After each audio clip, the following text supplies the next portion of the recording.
très simple, hein, on met un gène médicament dans un virus. Alors pourquoi un virus? Parce que les virus, effectivement, c'est leur façon de faire, c'est de rentrer dans les cellules, de rentrer dans les noyaux, d'utiliser la machinerie de la cellule pour se multiplier et y mettre leur ADN. Donc c'est vrai que c'est un bon vecteur. Alors évidemment, on va utiliser des virus qui ne sont plus pathogènes, hein, on enlève tout ce qui est dangereux, et on va utiliser juste cette capacité que va avoir le virus à rentrer dans la cellule. Après, il faut avoir le virus qui va aller au bon endroit, hein, qui ne va pas forcément aller dans toutes les cellules. Si on veut réparer une partie des cellules de l'œil, il faut que ça aille dans l'œil et pas ailleurs. Si on veut réparer des maladies du muscle, vous voyez que la quantité de muscle à réparer, elle est aussi importante. Donc là aussi, c'est un problème, enfin, c'est un problème technique, hein, qu'il va falloir surmonter, et donc il y a tout un travail qui se fait autour de ça. Alors dans le film, on vous a parlé des bébés bulles. Les bébés bulles, c'est très emblématique de la thérapie génique parce que c'est la première thérapie génique qui a montré que effectivement ça pouvait fonctionner, que cette thérapie génique, elle pouvait soigner.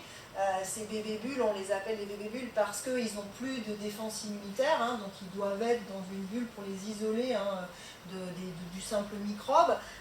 Et donc c'est un essai qui a été fait en 2000, hein, donc ça fait déjà 18 ans, et il y a des enfants qui ont 18 ans et qui vivent normalement grâce à cette thérapie génique. Donc effectivement, c'est une preuve que ça peut fonctionner. Alors dans le film, on vous montre aussi une autre thérapie génique qui est sur une autre pathologie, qui est cette fois-ci une pathologie de la rétine, qui est donc ce qu'on appelle une rétinite pigmentaire, une pathologie génétique, l'amorose congénitale de Leber. Et vous voyez que ces chiens qui sont naturellement atteints de cette pathologie, ils ne voient pas clair, hein, ils se cognent clairement, et donc on va leur injecter un médicament, un gène médicament qui va corriger la mutation qui est responsable de cette maladie. Et donc on voit qu'après l'injection, eh bien, le chien il retrouve à peu près son chemin dans ce parcours, hein.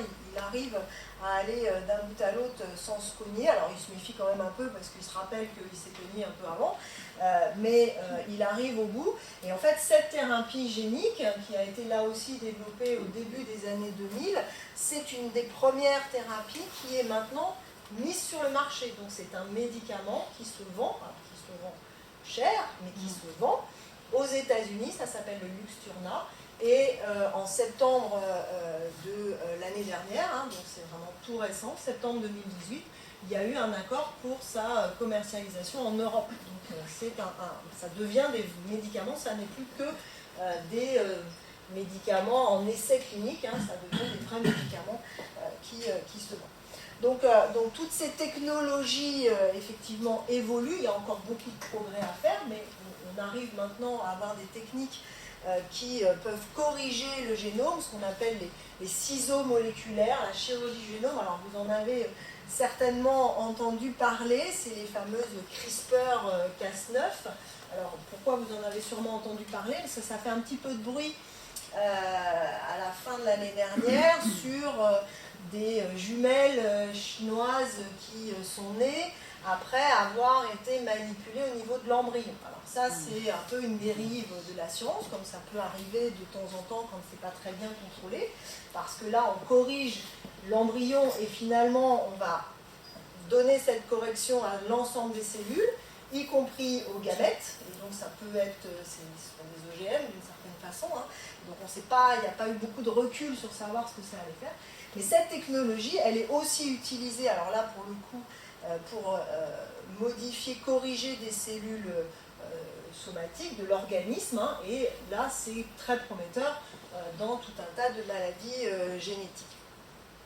Alors deuxième, on va dire, approche thérapeutique que je vais développer maintenant, c'est la thérapie cellulaire. Donc quand on ne peut plus corriger les cellules, soit parce qu'elles sont trop endommagées, soit parce que la mutation est trop large, qu'on ne peut pas corriger le gène, eh bien on va essayer de remplacer ces cellules. Alors là aussi, ça paraît très facile, hein, on produit des cellules en laboratoire et puis on les réinjecte chez le patient. Sauf que si par exemple on s'intéresse à des cellules du cerveau ou à des cellules de l'œil, hein, on ne va pas pouvoir aller prélever dans une petite zone du cerveau et réinjecter. Donc il va falloir avoir une source de cellules, et c'est là que les cellules souches rentrent en jeu, hein, je vous en ai parlé au tout début. Qu'est-ce que c'est que ces cellules souches pluripotentes? Là aussi, je vais vous montrer un petit film qui va essayer de vous expliquer un petit peu ce que c'est, et puis après, je vous réexplique derrière.